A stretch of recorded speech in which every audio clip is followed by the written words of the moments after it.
we've got to get to a point in this country is that we can't just keeping people down.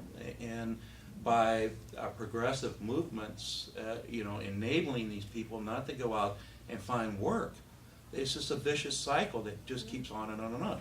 So that's the elements that I see I don't really like. But they keep putting those in there, and what is good about it and how I think that we can arrange, and if you look at it constitutionally, is that by doing a fair tax, the state treasury will actually wield more power, will be the one collecting the tax from everything.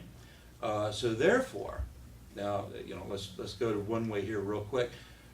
By doing that, they can now tell the federal government, I'm not going to pay for that program. That's unconstitutional. This state, it will not pay for this junk. Okay? So now, instead of the federal government threatening to cut off our funds, we're reversing the situation and now threatening to cut off their funds. The problem that with the state treasury is that the power that the state actually has, again, more money can be into the state to handle certain programs like Badger Care or things like this. And unfortunately, by doing that, you do form these progressive little movements that, people at a certain income level won't pay tax. So it's kind of like up to the state. I'm running at the federal level. So give the state the power that it needs to work with.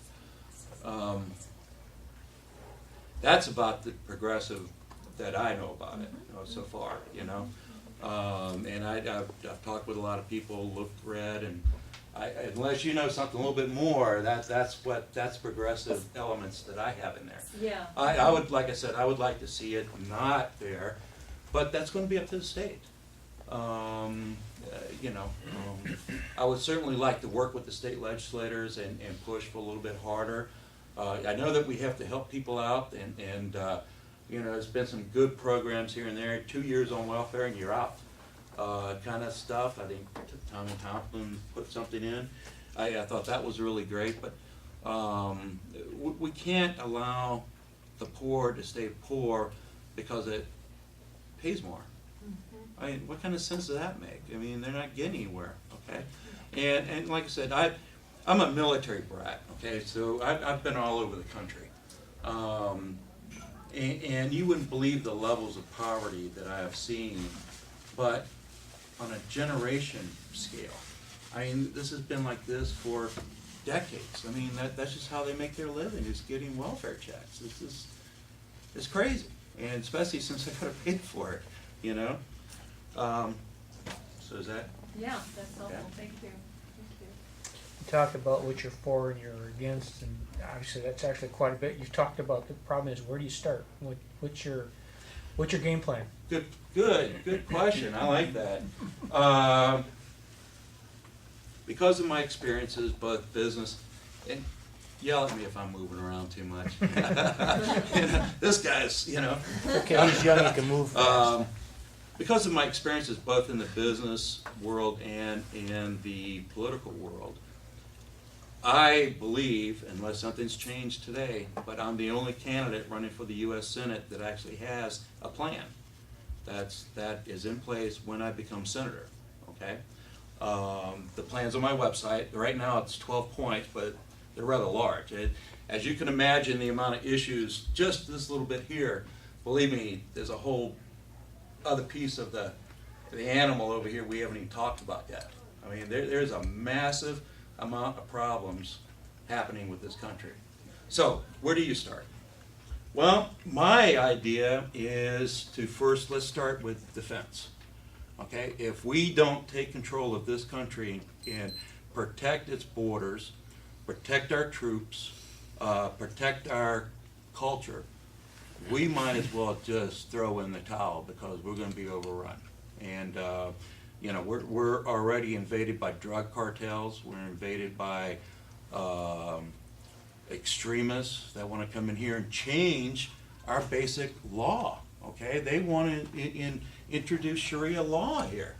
That doesn't fit with American common law or, the law of God, as we know it. So my first plan, my absolutely first thing is that I want to bring 40,000 troops from overseas stations and put them on the border in full military armament, being observed and managed by the local county sheriffs so that we can have the Posse Comitatus Act in place.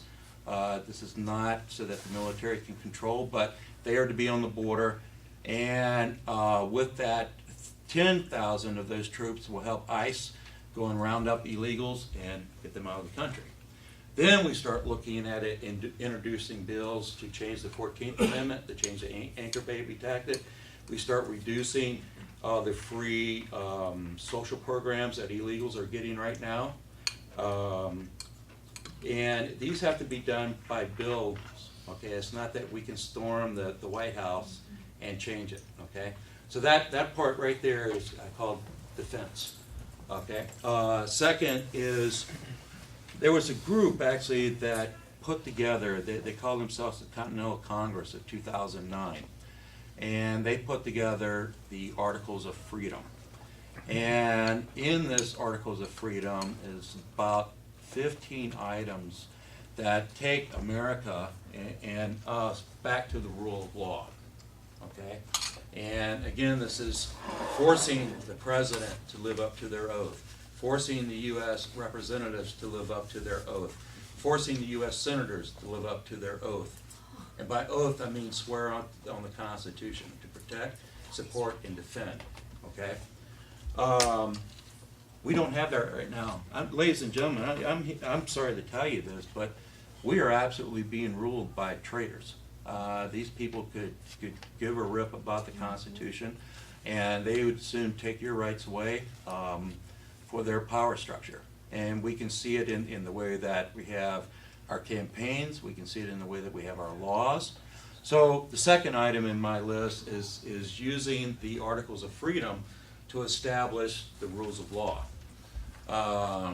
Number three, actually I think I have a copy of it here. It gets kind of long, but I do have a plan, and it does contain about 14 items right now.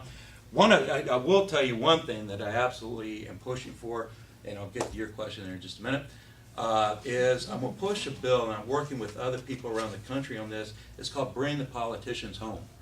Okay? That gets even better. I love it. Okay? Article 1, Section 4, Article 1, Section 5 says that we can move Congress without a congressional amendment.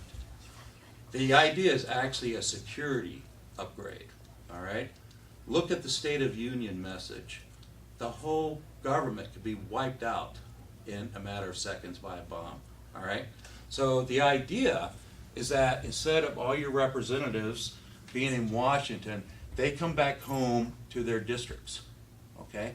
The U.S. senators, who do they actually report to? The state, all right? So they go back to the state capitals, all right? And the idea could be to the states, that the assembly and all, but this is 2010. We can have electronic telecommunications, okay, voting systems. We do not need to be in the district of corruption where all the lobbyists are. Wouldn't you want your representatives here by you so that you could talk to them maybe on a daily basis? And Congress shall meet at least once a year, is what the Constitution says. Okay, that is one of my plans that I want to introduce. So, who had the quote? Was that you, David? No, I didn't have it. Okay, somebody raised their hand. Okay. I see Al back Fall there. on the sword. Maybe a couple of questions. Cumberland, are you the Barron County and Cumberland, correct me if I'm wrong, that did took on DNR and environmental entities of the government on some shoreline zoning issues up in your county? Yeah, that's us.